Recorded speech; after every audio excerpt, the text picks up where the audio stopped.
Tonight on Alaska's News Source, one man is injured in an avalanche near Girdwood Saturday as dangerous conditions continue. Details about what happened. Plus, multiple people are taken to the hospital and a firefighter is injured at the scene. We hear about the response to a Muldoon fire. And as more winter weather persists in southeast, the region may just break the seasonal snowfall record by tonight. You're watching Alaska's News Source. Multiple people were taken to the hospital after a mobile home fire in East Anchorage this morning, including someone in critical condition with significant burns. That's according to the Anchorage Fire Department, who says a firefighter was injured. They were sidelined for the rest of their shift, but AFD says the firefighters' injuries were not life-threatening. The fire happened at the Rangeview Mobile Home Park near Muldoon and 6th around 11 this morning. AFD says a neighbor saw smoke pouring out of the home and called 911. When the crew arrived, a captain on scene says the home had heavy fire coming out of 2 front windows. We knocked down the fire. We were quick and made entry and had a good, got a search on the building really quick and made sure nobody else was in there. Had the fire under control in minutes, basically. The cause is under investigation, and AFD says the Red Cross has responded to help.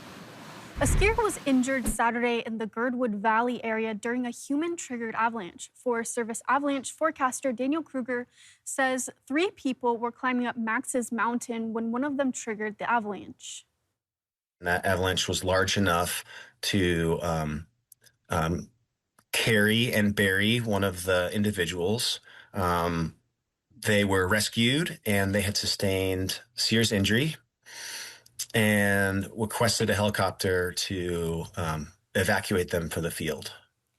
He says there were 10 known avalanches Saturday, but that was the only injury he heard of. He says the conditions will be dangerous throughout the weekend, and nice weather does not mean the danger has gone down. We're getting a lot of nice weather now, and a lot of people associate dangerous conditions with after a storm, and then the snow gets more stable and it's fun, it's safer to ride.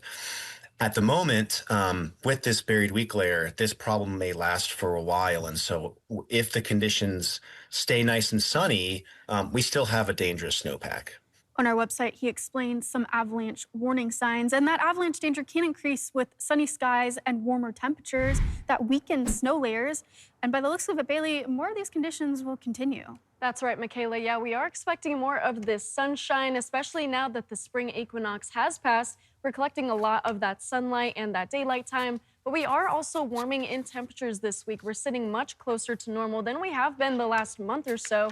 We haven't hit 30 degrees since February 15th. So it's been a while since we felt these temperatures, but you can already see across the state, we are seeing much more sunny skies ahead. Even in areas like Juneau, where lots of that winter weather has been holding on tight, we are seeing a little bit of a break in those clouds, but more of that winter weather is going to continue overnight tonight and into tomorrow.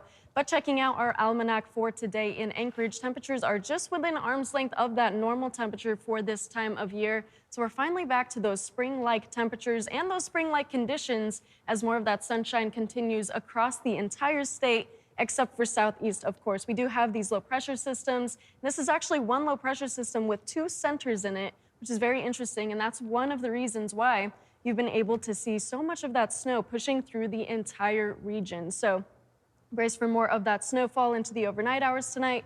Even into Monday, you'll notice that by dinner time, more of that snow is expected. Then by Tuesday, you are drying off just a little bit, more of a break in those clouds, more of that sunshine for Tuesday. Starting off the work week on a little bit of a sunnier start, especially by Tuesday. But for tomorrow, mostly sunshine across most of the state. These temperatures are sitting much closer to normal, especially looking at these statewide conditions all the way from the Aleutian Chain to the North Slope. Sunny skies and a little bit of clouds in the sky. But you know, Michaela, it's been a while since we've done a Brain and Brawn fun fact, and I wanted to give you a spring edition fun fact.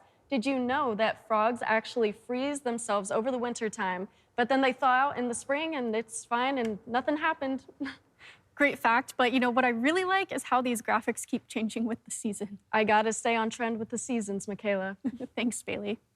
Last night at the Hotel Captain Cook in Anchorage, hundreds gathered in a ballroom lined with Alaska Native art.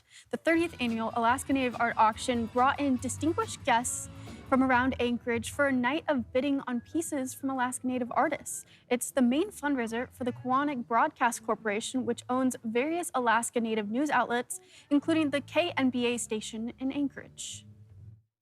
It's a celebration of artists, whether you have a medium in the arts or Kawanak in our own programming is about creating programming that serves the Alaska Native voice and the voices of the people that are underrepresented.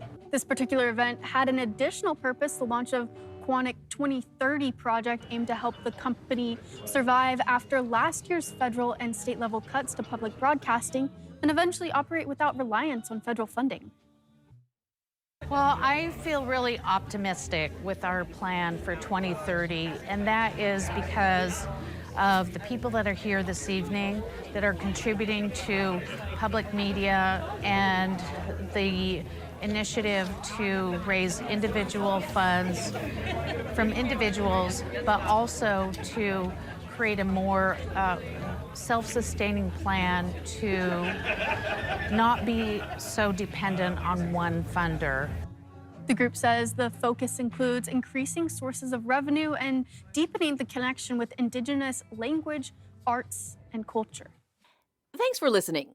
Click subscribe so you can get the latest podcast from Alaska's news source automatically. And stay up to date with breaking news and in-depth reporting available for free 24/7 with the Alaska's news source app.